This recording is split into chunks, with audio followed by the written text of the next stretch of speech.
Hi everyone and welcome to your Paper 2 Psychology mock. I just wanted to give you some really quick tips before you sit your exam tomorrow.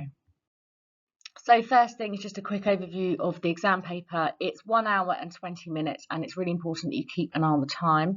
The exam booklet will include other sections that we have not learnt. Okay, so paper 2, you only answer the 3 sections we've covered, which is research methods, criminal psychology and sleep and dreaming. Please do not answer any of the other sections. So research methods is 37 marks in total, crime is 21 marks in total, and sleep and dreaming, there are 21 marks in total as well. So I'm going to start by going through the reminders for the research methods section. Like I've just said, there are 37 marks available for this section. There is one 12-mark question, and we really recommend that you answer this question first and spend 15 to 20 minutes on it, but no more than that. This means that there's 25 marks for the rest of the research methods section, and you should spend 40 minutes on the whole of the research methods section. The other 25 marks, aside from the 12-mark question, are mainly going to be basic maths, okay? There will be other things in there as well, but a lot of it will be maths, so it's really important that you show your workings out in all of the questions. If you're given any graphs, you need to make sure you give them a title and you label the axes. Make sure you're following all the instructions. Read the questions really, really carefully. People lose marks because they don't read what's being asked of them, especially when answering to decimal places, etc. You must bring a calculator, a ruler, a pencil and a pen to paper 2. So in terms of your 12-mark question, there will always be a scenario, just like in a 9-marker, but it will be an example of some research. And don't worry if you've never seen that piece of research before, because they will use psychological research that you haven't necessarily learned. Okay, that's absolutely fine. You'll have all the information that you need in that scenario.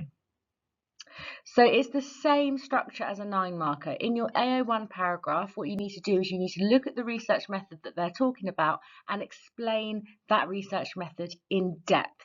So talk about it, talk about different types. So if it's an experiment, you could talk about different types of experiment. You could talk about the independent variable, the dependent variable, what that is. Okay, so it's all explanation in AO1. You don't need to talk about the scenario in AO1. When you move to AO2, that's when you talk about the scenario and you explain how the scenario in the question is using the research method that you've described in AO1 and why they've used that research method, why it's appropriate for their research in particular. And then your AO3 is evaluating the strengths and weaknesses of using that research method to investigate human behaviour as a whole, but also to investigate the behaviour from that scenario. Okay, so that just brings us to crime and sleep and dreaming. I'm going to talk about them very quickly together because they are structured exactly the same. There's 21 marks available for crime and there's 21 marks available for sleep and dreaming. Each of those have a 9-mark question. So you have a 9-mark question for crime and a 9-mark question for sleep and dreaming. You should answer these questions first as well. That means that there's only 12 marks remaining for the rest of crime and 12 marks remaining for the rest of sleep and dreaming, which means you can work through those questions very, very quickly. There won't be a lot of them. And the quicker you work through those, you might be able to buy yourself some time at the end, meaning that you can then revisit some of the previous questions that you might have struggled with, or you can reread over your 12-marker or your 9-markers or whatever. So get through those questions quickly and try and buy yourself some time at the end. We recommend that you spend 20 minutes on crime and 20 minutes on sleep and dreaming.